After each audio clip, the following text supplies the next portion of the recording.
Assalamualaikum warahmatullahi wabarakatuh. Selamat datang di channel Kesimpulan Hidup.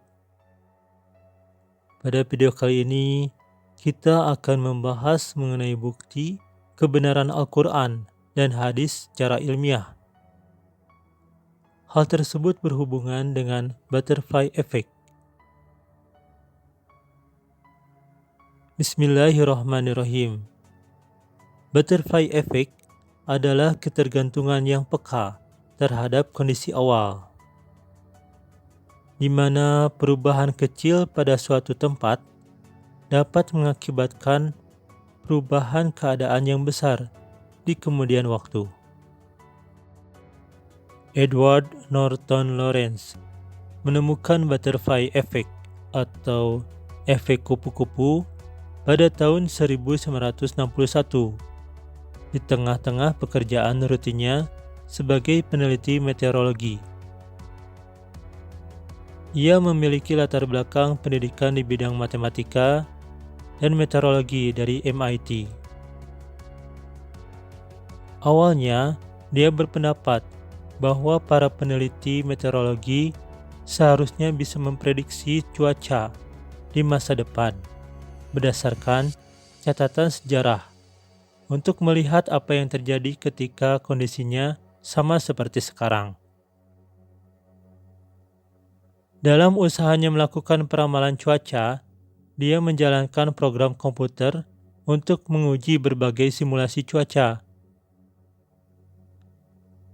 Model komputer ini didasarkan pada 12 variabel yang mewakili hal-hal seperti suhu dan kecepatan angin, yang nilainya dapat digambarkan dalam grafik berbentuk kurva.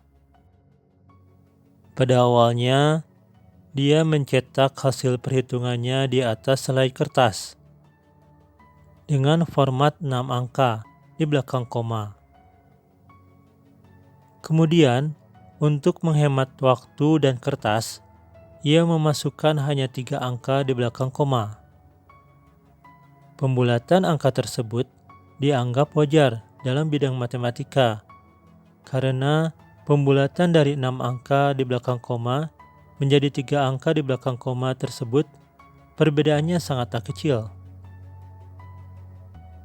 Cetakan berikutnya diulangi pada kertas sama yang sudah berisi hasil cetakan tadi. Sejam kemudian, ia dikagetkan dengan hasil yang sangat berbeda dengan yang diharapkan.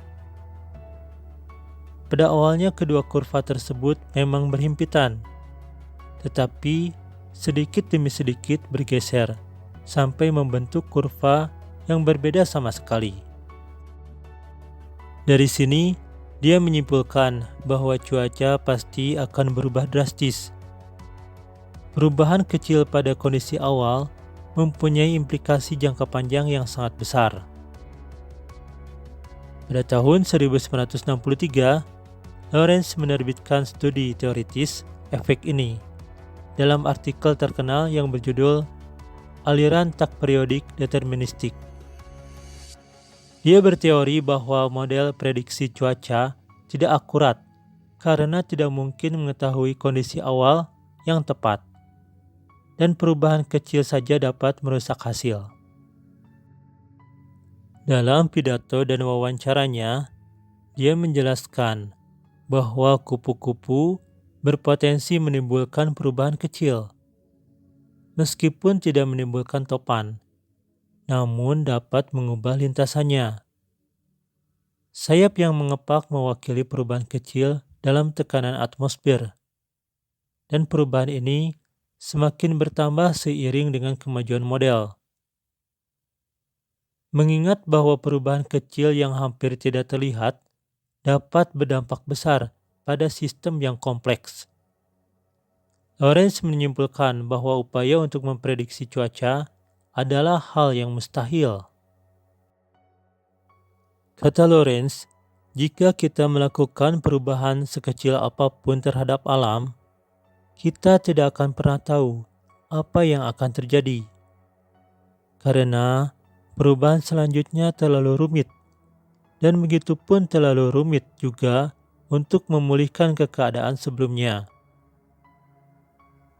Dia juga mengatakan bahwa kita tidak dapat melacak perubahan tersebut.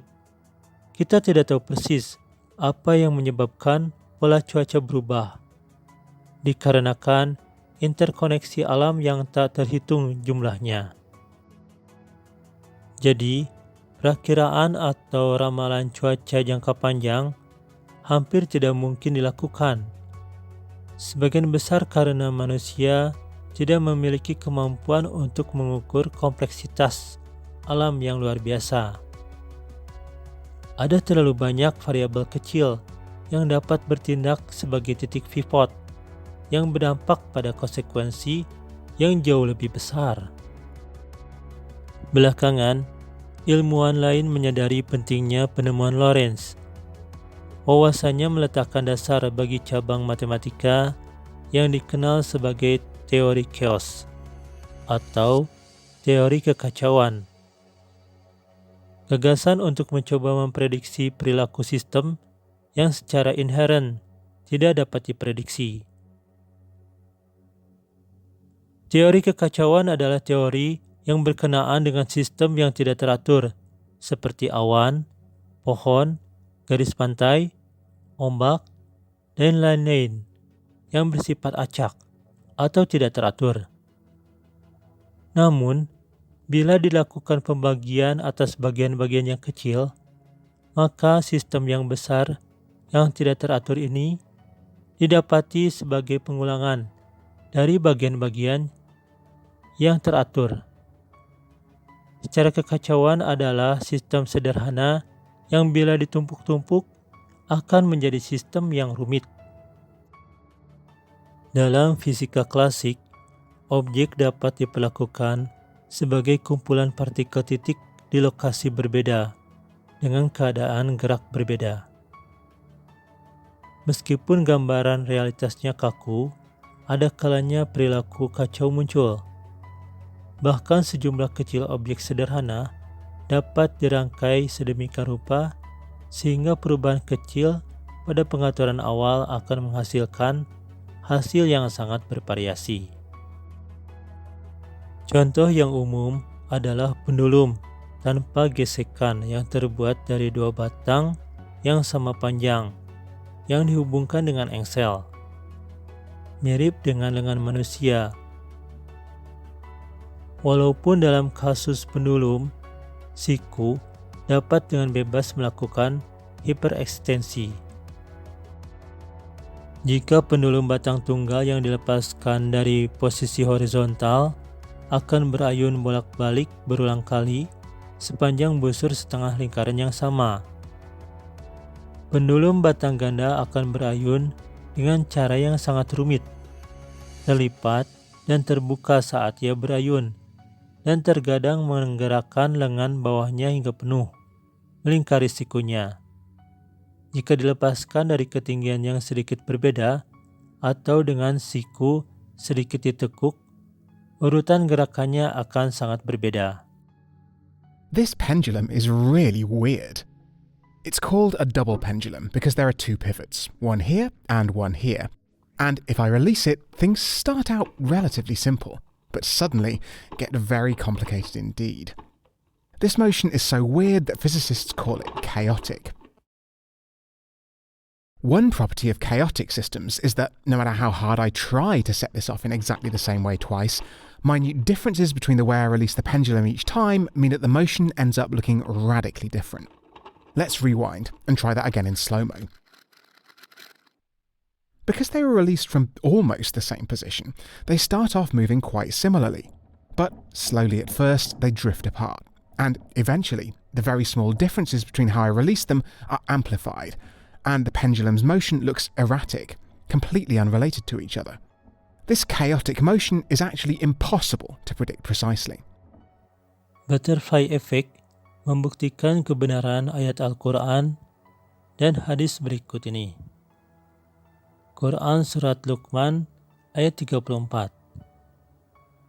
Sesungguhnya di sisi Allah ilmu hari kiamat, dan Dia yang menurunkan hujan dan mengetahui apa yang di dalam rahim, dan tidak ada seorang pun yang dapat mengetahui apa yang didapatnya besok. Dan tidak ada seorang pun yang dapat mengetahui di bumi mana dia akan mati. Sesungguhnya Allah Maha Mengetahui, Maha Mengabarkan. Hadis riwayat Bukhari nomor 6831. Telah menceritakan kepada kami Khalid bin Makhdad. Telah menceritakan kepada kami Sulaiman bin Bilal. Telah menceritakan kepadaku Abdullah bin Dinar dari Ibnu Umar radhiyallahu anhuma dari Nabi sallallahu alaihi wasallam. Beliau bersabda, kunci kegaiban ada 5. Tidak mengetahuinya selain Allah. Tidak ada yang mengetahui kandungan yang mengempes, gugur, atau berkurang selain Allah. Tidak ada yang mengetahui apa yang terjadi besok hari selain Allah. Tidak ada yang mengetahui kapan hujan datang selain Allah. Dan tidak ada siapapun manusia yang tahu di bumi mana berada akan meninggal selain Allah. Dan tidak ada yang mengetahui kapan kiamat terjadi selain Allah.